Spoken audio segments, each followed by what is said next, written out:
Será que é possível diagnosticar a psicopatia numa criança de 9 anos?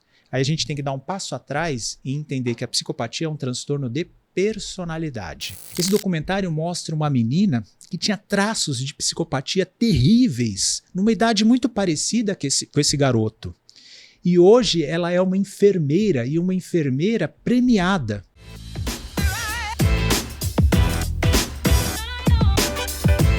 A gente falou do lance de ser frio, né, na profissão. Um psicopata, ele é esse cara que ele mostra essa frieza. Qual que é a principal figura aí da psicopatia, o principal sintoma da psicopatia? Muito interessante isso. Muita gente entende errado isso. Muita gente entende errado. Porque o psicopata não necessariamente ele é frio com relação às próprias emoções. Aliás, muitas vezes ele é extremamente impulsivo, raivoso e tem as emoções à flor da pele. De onde que vem essa frieza, então? Essa frieza vem com relação ao estado emocional do outro. Ele tá pouco se lixando porque você tá sentindo. Cara, ele nem tem o chip do wireless de compreender o teu estado mental. Entendi. Porque o que é empatia? Muita gente confunde o conceito de empatia. Tem gente que fala assim, empatia é se colocar no lugar do outro. Eu falo, cara, tá, se você tenta fazer isso, você já está melhor do que a maioria. Sim. Mas não é bem isso. Empatia é compreender o estado mental do outro a partir do repertório que a pessoa tem. É compreender o estado mental. E você pode ter isso por qualquer pessoa.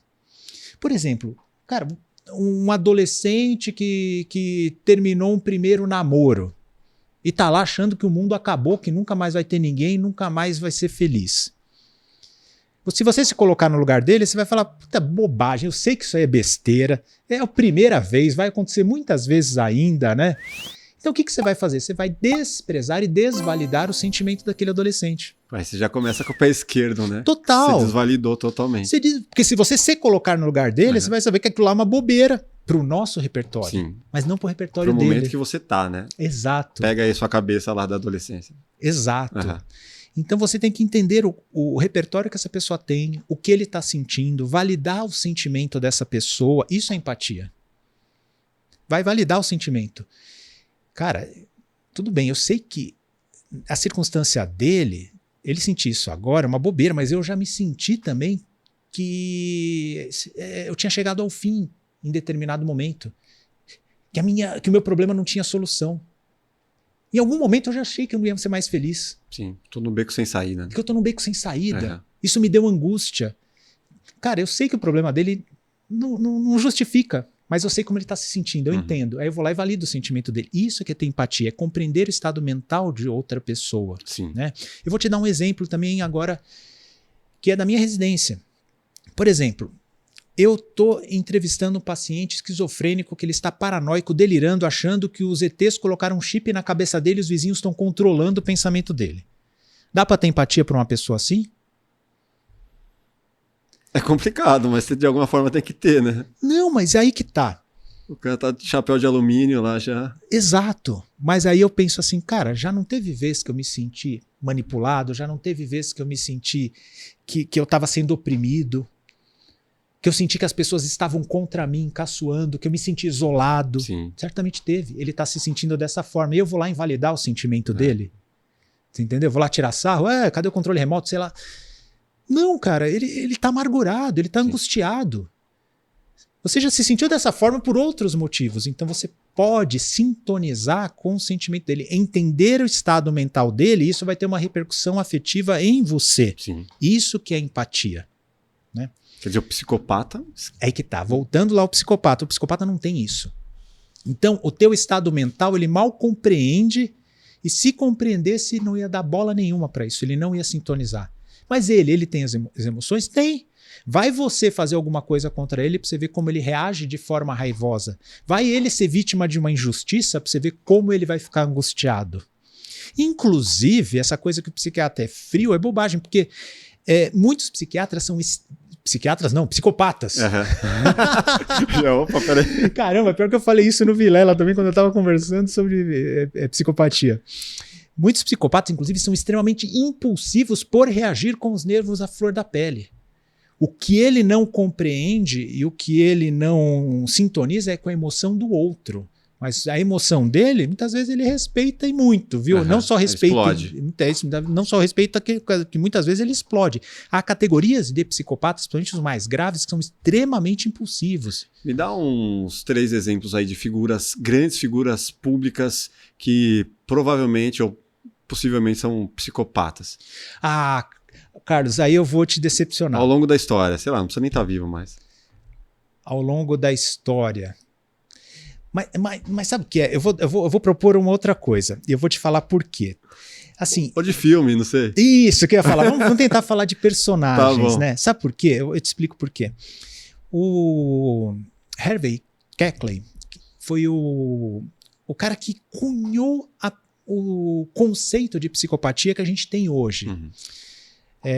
No livro que ele escreveu, A Máscara da Sanidade, né?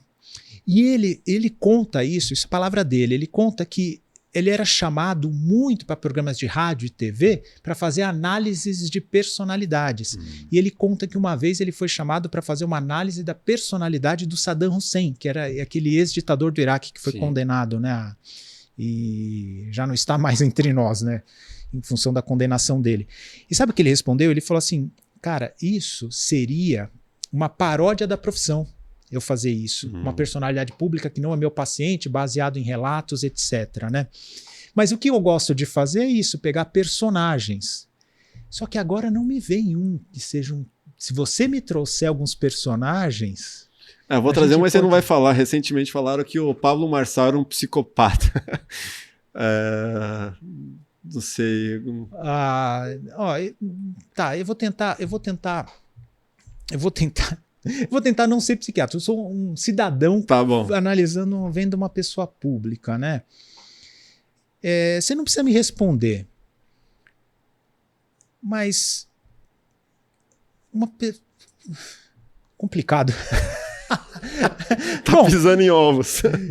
Tem que pisar em ovos, mas assim, porque é muito difícil fazer uma... Sabe, tem um caso recente, que eu acho que esse é um psicopata. Você viu um menino de 9 anos que invadiu uma fazendinha e matou 23 animais, tipo, cruelmente. Vamos lá. É muito importante esse comentário aí. Vamos lá. Uma criança que invadiu lá uma fazendinha de animais recém-inaugurada e matou uma série de animais, né? E com alguns requintes pelo relato. Aqui eu nem vou falar, até para não impactar o pessoal que está vendo a gente, né? Mas era uma criança, salvo engano, tinha 9 anos. 9 né? anos. 9 anos essa criança. Será que é possível diagnosticar a psicopatia numa criança de 9 anos? Aí a gente tem que dar um passo atrás e entender que a psicopatia é um transtorno de personalidade, que vem com o desenvolvimento da pessoa. E formalmente, Carlos, não se pode fazer o diagnóstico de qualquer transtorno de personalidade antes que a pessoa chegue na vida adulta. No mínimo, 18 anos é estabelecido para se fazer o diagnóstico, né? Uma vez que a pessoa já tem a idade para se fazer o diagnóstico, é muito curioso, você não pode fazer o diagnóstico na infância e na adolescência, mas você retoma a época da infância e adolescência para ver se esse padrão de comportamento já vem de longa data, porque se é algo que vem do desenvolvimento da pessoa, já tem alguns indícios, principalmente na adolescência. Talvez não na infância, mas principalmente na adolescência. Mas 9 anos, pelo amor. 9 anos não dá. 9 anos não dá.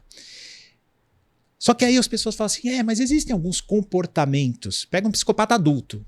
Existem alguns comportamentos na infância e adolescência que podem se indicar que a pessoa tem um risco maior de, na vida adulta, ter o diagnóstico de psicopatia? Tem. E o pior é que um dos comportamentos é esse, que seria crueldade com os animais e ausência de remorso, né? Mas esse garoto, o que pode ser feito com ele? O que está sendo feito? Medidas de proteção. E, na minha opinião, até as vítimas disso, as vítimas foram os pobres dos animaizinhos, mas os donos lá do lugar, eles tiveram uma atitude muito nobre e sensata de não blasfemar contra o garoto, não deixar rotular, pediu para que não se fizesse isso, não se atacasse esse garoto, e que as medidas protetivas, o de melhor fosse feito para esse garoto, porque ele precisa disso nesse momento. É o que pode mudar, supondo, porque a gente não sabe o que aconteceu, eu não sei se esse garoto tem capacidade de empatia, eu não sei como ele se relaciona, é preciso de um profissional muito experiente nessa área para amparar esse garoto e direcioná-lo da melhor forma. Porque, por exemplo, a avó dele fala que ele nunca teve nenhum tipo de comportamento violento. E na escola falaram também, não, nunca teve nenhum tipo de comportamento violento. Será que aquilo lá foi uma coisa isolada? Então ele precisa de psicólogos e um bom psiquiatra da infância e adolescência para ampará-lo, direcioná-lo. E será que no futuro vai ser um psicopata? Não sei. Ninguém vai conseguir dizer. Não, mas a gente tem que pegar ele enquanto ele está na fase de desenvolvimento dele. E, bom, primeiro, supondo que isso seja um indício de psicopatia, né? Supondo que ele tenha traços de déficit de empatia, fazer um bom trabalho psicoterápico, um bom trabalho médico com ele para ele se desenvolver da melhor forma possível. Tem um caso icônico, Carlos, que eu esqueci o nome, eu acho que é um anjo. Você tá com a internet aí? Sim. Tem um documentário que eu não lembro se é o Anjo da Maldade ou o Anjo da Raiva. Tenta digitar aí. A Ira de um Anjo. A Ira de um Anjo, é o Anjo da Raiva, por isso que A Ira de um Anjo. Esse documentário mostra uma menina que tinha traços de psicopatia terríveis, numa idade muito parecida com esse garoto. E hoje ela é uma enfermeira, e uma enfermeira premiada. Mas ela teve o quê? Ela era uma filha adotiva, ela teve pais adotivos que perceberam isso, investiram no tratamento dela, teve esse cuidado, e hoje ela é uma enfermeira muito consagrada e, inclusive, trabalha com conscientização a respeito de crianças que têm esse tipo de comportamento. Teve uma virada ali, então. Teve uma virada. Então, é o que esse garoto precisa. Ele precisa ser cuidado. A gente não pode ficar blasfemando contra ele. Não dá para condenar. Falar assim, não, isso aí esquece 23 animais. Eu acho não que tem jeito. Não dá para condenar nem essa criança moralmente e nem condenar no sentido de decretar um diagnóstico para ele. De jeito nenhum. Não pode fazer isso. Caramba. Esse é o recado que fica disso, né? Agora, se você percebe crianças que têm esse tipo de comportamento, ao invés de julgar, perceber que ali pode haver o problema e indicar para um tratamento especializado. Eu lembrei 2 personagens com essa história toda, que é o anjo malvado, que era do Macaulay Culkin. Lembra esse filme? Então, essa era uma criança com traços de psicopatia, por exemplo. E o outro que era o Dadinho, de Cidade de Deus. Lembra? Certamente. Ele virou o Zé Pequeno. Que virou o Zé Pequeno. Que já na infância invadiu lá o hotel e acabou com todo mundo. Foi. E mesmo ele, é curioso isso, né? As pessoas não são totalmente preto ou branco. Mesmo ele tinha um afeto pelo amigo dele que eu esqueci o nome. Que era o Mané. Não, era o Mané Galinha. Bené. O Bené. É o Bené. O Bené. Mesmo ele. E o Bené tinha algum grau conseguia ter algum grau de controle sobre ele, né? Então, mesmo as pessoas com psicopatia, em determinadas circunstâncias, podem ter esses lapsos de sanidade, né? É isso aí. Se você gostou desse corte, com certeza vai gostar do episódio completo. Vá aqui na descrição e pegue o link, se inscreva no canal, deixe o seu like e até o próximo Plugado Podcast. Grande abraço, valeu!